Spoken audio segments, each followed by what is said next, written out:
Good morning, everybody.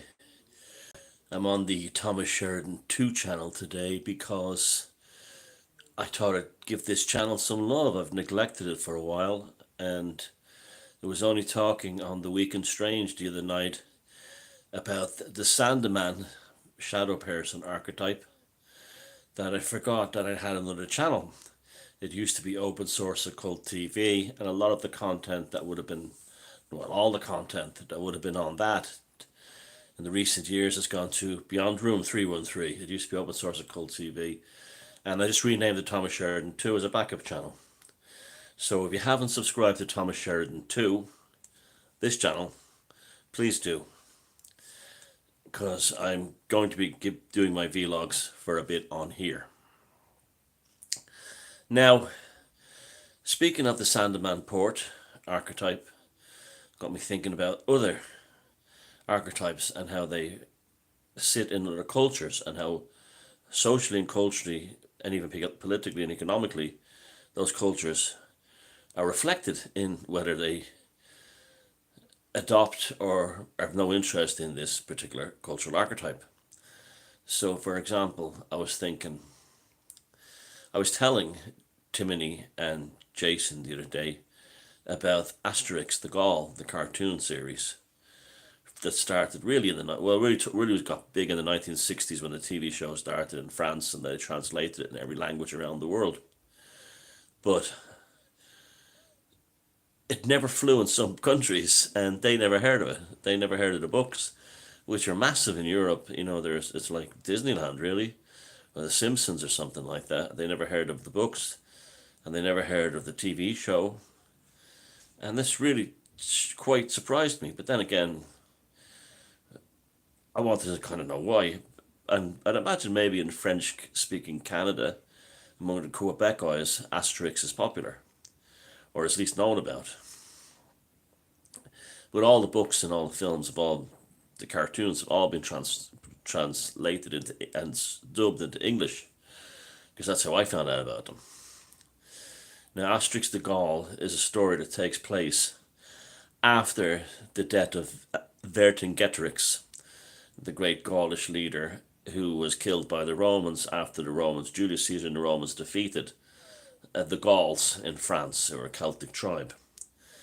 But one Gaulish tribe held out, and this is the tribe they held out in Brittany, and in a very far corner of that peninsula, and the Romans could never capture them.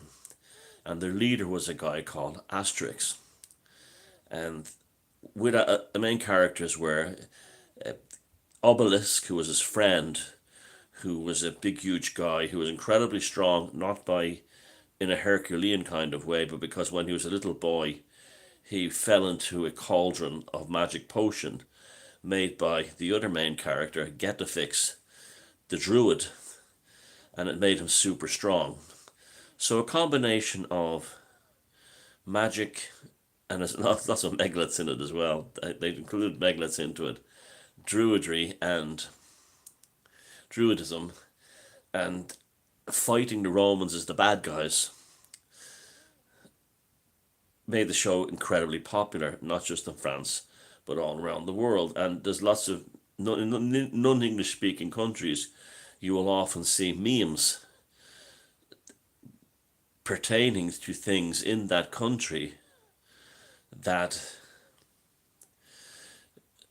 uses stills and imagery from Asterix De Gaulle in order to portray things, because it was an amazing synchronicity, but it's not amazing in this day and age, that literally seconds after I told Timothy and Jason about this, I go online and I see a thing, one of those Balkan comedy groups on Facebook, and they had taken they showed a poster. It wasn't a propaganda. Actually, I'm sorry.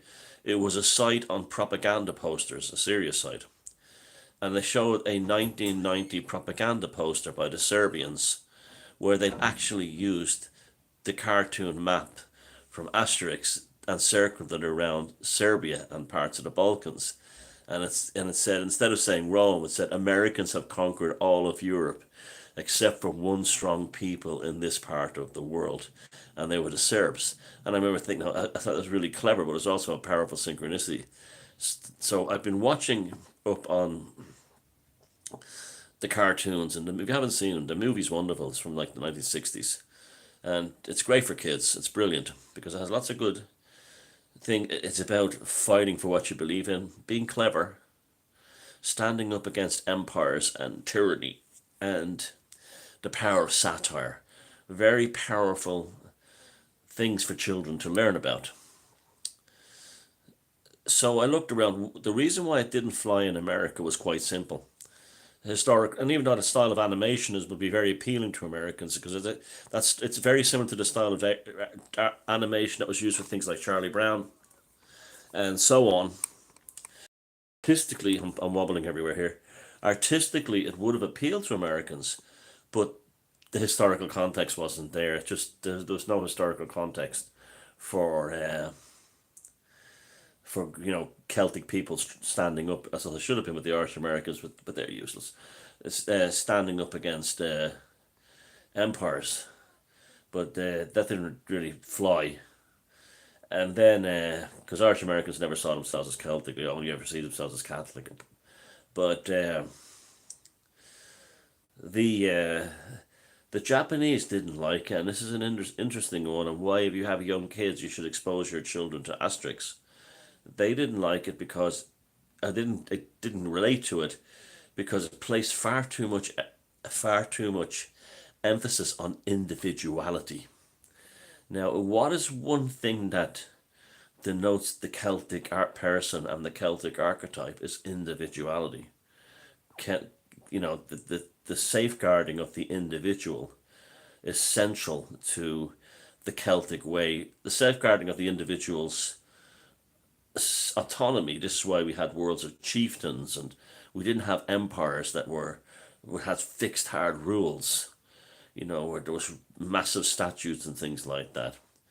You were judged upon your ability more than anything else, and not just your physical ability. In the great games that were played at Talty in ancient Ireland, there were mind sports, debating, and poetry were considered just as important as javelin throwing, spear throwing, racing, and wrestling. They were considered of equal stature. So, if being considered intellectually strong among the ancient Irish Celtic people was considered just as powerful as being physically strong. And so the Japanese didn't like the individual. Well, didn't relate to the individualism of the stories, and that's very interesting to me how that didn't fly in America because America's been a land of individuals and stuff. But I guess again the historical context wasn't there. So that shows you how archetypes have a limited appeal a lot of the time. Personally, I think, and this is I think manga has actually destroyed the West in many ways. Because manga, although I don't have any problem with anyone liking manga, manga is enforcing Japanese cultural mentality among Western people. And we're not Japanese. We don't have an Asiatic culture. And people have grown up believing on some level that they're Japanese in terms of archetypal thinking via what's presented in manga. And this is probably what explains things like the SJWs and the lack, and the left as a whole and the liberals as a whole and their inability to think for themselves.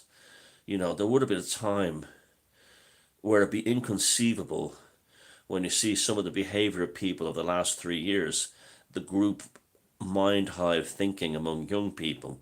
Young people don't rebel. Young people don't stand. Young people don't question their elders.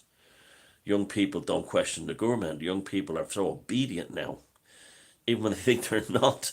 It's the weird thing about it. They do like you obviously these memes with the NPC, and it says, you believe it, you follow everything in the evening news, you believe everything your college professor tells you, you abide with every corporation, every proclamation from every aspect of the establishment.